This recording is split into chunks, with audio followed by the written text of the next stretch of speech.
Olá, boa noite. Eu estou aqui com o meu colega Gustavo Zucchi, repórter da coluna Igor Gadelha, e a gente vai começar tratando do primeiro debate e das primeiras sabatinas dos presidenciáveis. Estamos, assim como ficou Augusto Cury, surpresos com a postura supostamente radical do debate presidencial, Gustavo.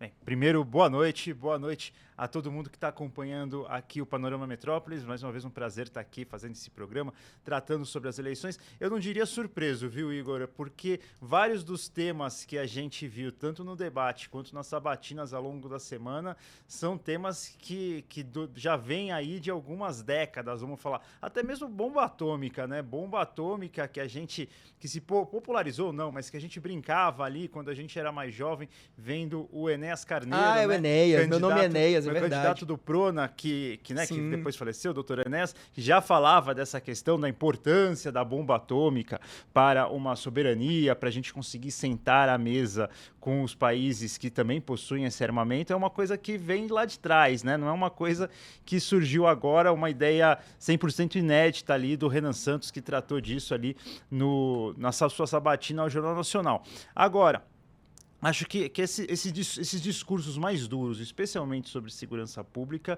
não é algo que pode trazer uma surpresa, né? Como você muito bem falou na abertura, 40 mil mortes por ano é algo realmente bastante impactante aqui no Brasil e algo que realmente a gente já sabia antes da campanha começar, de que iria ser um tema de campanha, que os candidatos iam tratar, que os candidatos iam muito em cima disso. Acho que o próprio governo tinha essa preocupação já, tanto que atuou ali pela PEC da segurança pública, porque a esquerda, tradicionalmente, a esquerda da qual o presidente Lula faz parte, tem uma dificuldade muito grande, né, de abordar esse tema da segurança pública. Sempre que aborda é acusado de estar protegendo o bandido, ou de estar sempre puxando a discussão mais para os direitos humanos e tudo mais. Então, eu acho que o governo já se sabia. Mas agora, o exemplo internacional do Bukele, que é o Bukele, né, que é o presidente de El Salvador, acho que parece que ele virou modelo aqui para todo mundo. O né? Nayib Bukele, né? O Nayib Bukele, presidente do El Salvador, que tomou algumas medidas ali que talvez surpreendam alguns analistas de ver ao que candidatos do Brasil propondo ideias semelhantes ali, especialmente nas comunidades carentes, especialmente em favelas dominadas pelo crime organizado, por facções criminosas, pelo Comando Vermelho, pelo primeiro comando da capital, outras diversas facções criminosas. O Nayib Bukele virou exemplo, e não virou exemplo de hoje. A gente na coluna fala, pelo menos há 4 anos a gente está ali conferindo quem está indo para El Salvador. Os bolsonaristas foram, acho que Eduardo Bolsonaro foi, levou uma penca de gente, o Nicolas foi recentemente lá para El Salvador também, para ver esse modelo dele, né? Então, assim, talvez nesse primeiro momento a gente esteja olhando para o Renan Santos, porque o Renan Santos é quem tem falado, é quem tem ido às sabatinas, é quem foi no debate e quem está se expondo mais porque precisa buscar eleitorado, precisa aparecer mais, precisa buscar voto. Agora, a partir do momento que o Flávio Bolsonaro começar a falar, será que a gente também não vai ver o candidato do PL, que é o candidato que hoje tem viabilidade eleitoral, segundo as pesquisas, também tratando de ideias muito próximas do que defende o Nayib Bukele, o presidente de El Salvador? Os aliados dele defendem, né? O próprio Eduardo Bolsonaro, que é o irmão dele, que tem um discurso ali, digamos assim, mais ideológico, sempre cita, né? Agora que o problema do Flávio é que ele tá num ambiente muito controlado, dá poucas entrevistas, ele vai na sabatina do Jornal Nacional, vai ser na sexta-feira, foi sorteio, ele pegou a sexta-feira à noite, que acredito que é um horário ruim, né? Porque sexta-feira à noite muita gente já tá aí pelos bares ou da vida, ou tá fazendo outra coisa, tá com a família. Mas a gente vai ser, acho que, uma primeira oportunidade de a gente ver o Flávio realmente ali numa sabatina sendo pressionado, digamos. Ele deu entrevistas, mas foi antes da campanha. E não foi para a sabatina da Globo News. O resto ele foi em alguns veículos ali, deu algumas entrevistas pontuais. O que a gente pode esperar do Flávio Bolsonaro, você acha, nessa sabatina? Ele está se preparando muito, né? Inclusive, hoje ele está em São Paulo, vai para um jantar com empresários, conforme a gente noticiou na coluna, mas amanhã vai passar o dia ainda em São Paulo se preparando, só vai de tarde para o Rio de Janeiro, onde vai participar do Jornal Nacional. Eu acho que o Flávio Bolsonaro, claro, essa estratégia de como se preparar, a gente vai descobrindo aos poucos, a gente vai apurando, mas essa estratégia de preparação do candidato para o Jornal Nacional é algo que realmente é de preocupar os candidatos, especialmente porque ele viu ao longo da semana Romeu Zema bastante pressionado no Jornal Nacional, ali chegou a gaguejar em alguns momentos, Ronaldo Caiado também, a avaliação de muita gente é que ele não foi tão bem. O Renan acho que foi bem. O Renan Renan Santos, a impressão que tem é que ele realmente, assim, até a gente traz essa apuração na coluna, ele passou por um intensivão ali, muito forte, especialmente depois da sabatina da Globo News, em que ele foi muito pressionado pela questão justamente do Nayib Bukele, que a Andréa Sadi, a Natuza viraram para ele e começaram a listar ali o que o Nayib Bukele fez que você vai fazer também. Então, assim, prisões em massa você vai fazer, prisão sem mandato você vai fazer, julgamentos em... O Zema já se confundiu quando elas perguntaram isso. Você sabe quando o Zema é perguntado por elas, ele, você considera isso, você defende muito o modelo dele, e elas listam o que ele faz, e aí ele fica meio assim travado, porque algumas das medidas que o Bukele faz em El Salvador, elas são consideradas inconstitucionais, mas ele vai, por isso que ele é acusado, inclusive, de adotar um modelo ditatorial. Isso, né? Essa questão do modelo ditatorial, né, muitas organizações internacionais, né, apontam justamente algumas coisas do Nayib Bukele que não seriam, não tem como falar constitucionais ou não, porque eu não conheço a Constituição de El Salvador. Não, mas o que os especialistas em relações aqui falam, né? Ao direito brasileiro, à Constituição brasileira, seria realmente prisões sem mandatos judiciais aqui não pode, aqui no Brasil. Então, né? justamente, em tese, não, né? assim, eu acho 2 pontos nessa questão dos exemplos de El Salvador. Eu acho assim que o Missão, o MBL, inclusive o Kim Kataguiri, deputado Kim Kataguiri, veio aqui há um tempo atrás dar uma entrevista pra gente da coluna. Eles nunca esconderam que eles acreditam que a médio e a longo prazo o Brasil vai ter que passar por um novo processo constituinte. Essa discussão vira e mexe e rola, mas então, acho que é difícil. Não, assim, é o que eles acreditam, não o que a gente acredita. A gente, né, ouve eles, escuta eles e vê o que eles estão propondo. Então, acho que todas essas ideias que o Renan Santos tem colocado, inclusive alguns bolsonaristas também admitem que no futuro a Constituição de 88 vai ter que passar por uma grande reforma, vai ter que ter uma Constituição nova. Acho que todas essas movimentações que ele fala, todas essas movimentações que ele defende, passa justamente por essa ideia de, no futuro, para a gente chegar até onde o Missão, o MBL ou o próprio alas do bolsonarismo acreditam, realmente isso não vai ser abraçado pela Constituição de 88. Isso teria que passar por uma nova Constituição.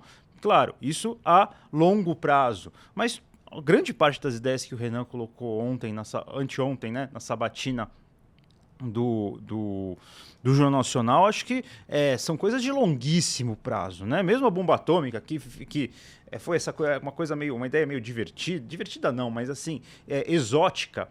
Ele fala que é uma coisa para 10 anos, ou seja, seria para daqui a 2 presidentes da República, 2 mandatos presidenciais que isso seria possível, né? A gente não sabe onde vai estar o Missão, a gente não sabe onde vai estar o Renan Santos, a gente não sabe onde vai estar o bolsonarismo, a gente não sabe onde vai estar o petismo, a gente não sabe onde vai estar o Brasil.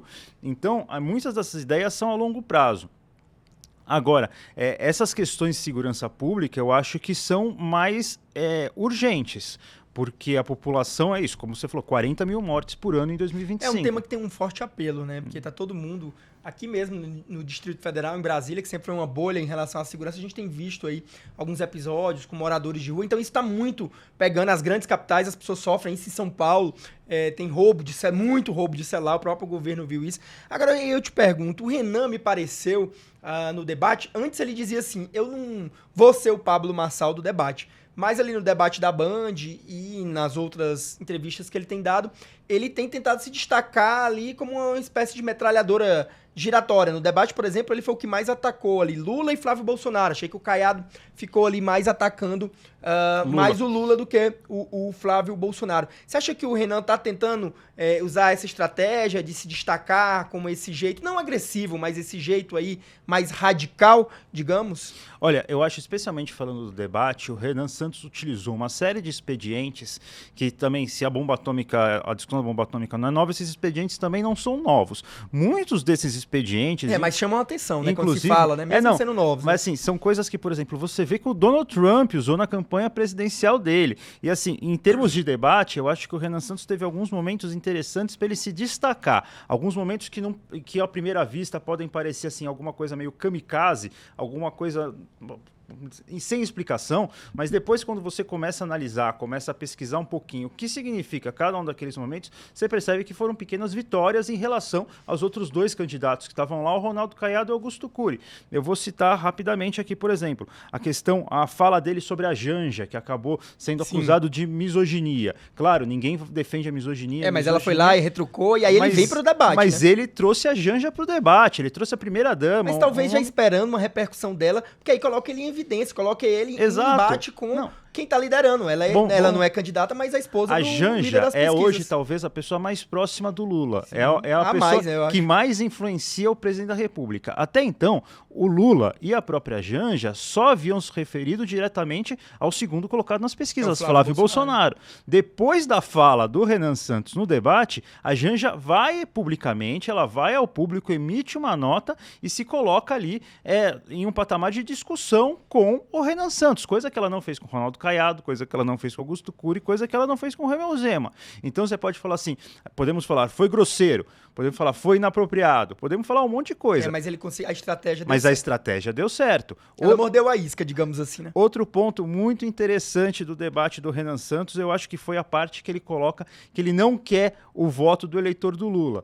Que, um primeiro momento também, para quem entende de eleição, entende de política, fala assim, pô, peraí, como que você não quer o voto? Que apoio e voto ninguém de 50%. Ninguém recusa, né? Mas a partir do momento em que ele vira e traça essa linha, ele se coloca com um diferencial dos outros candidatos de centro, que fala assim, eu não tenho essa hipocrisia de centro, de querer voto, de quem não vai... se diferenciar, né? Ele se coloca... E ser diferente em uma eleição em que você tem 4 candidatos de direita é também um ponto positivo, vamos falar assim, mesmo que seja simplesmente expondo uma hipocrisia, vamos falar nesse termo, de que, não, eu quero o voto do eleitor que jamais vai votar em mim. Aí eu pergunto, mas até que ponto essa estratégia do Renan Santos pode fazer ele realmente crescer? Pelo menos até agora a gente tem visto ele ali brigando com o Ronaldo Caiado pelo 3º lugar. Isso funcionou muito bem nas eleições de 2024, para a Prefeitura de São Paulo. O Pablo Marçal se destacou muito por esse perfil mais radical nos debates. Depois ele tentou maneirar porque ele viu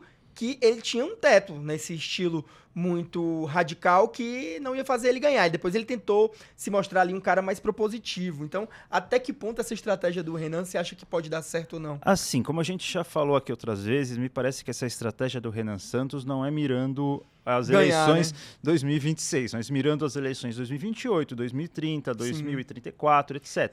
Na verdade, então, ele está tentando, na sua avaliação, se colocar no jogo, se tornar conhecido para ter um recall numa outra eleição, olhar, como o Pablo Marçal. Vamos olhar os dados que a gente tem à mão hoje, os dados das pesquisas de intenção de voto, que é o material que nós jornalistas usamos para trabalhar e muitas vezes para fazer análise. Esses dados mostram que alguma coisa entre 75% e 80% do eleitorado do Flávio Bolsonaro já está decidido, não larga a mão de Flávio Bolsonaro.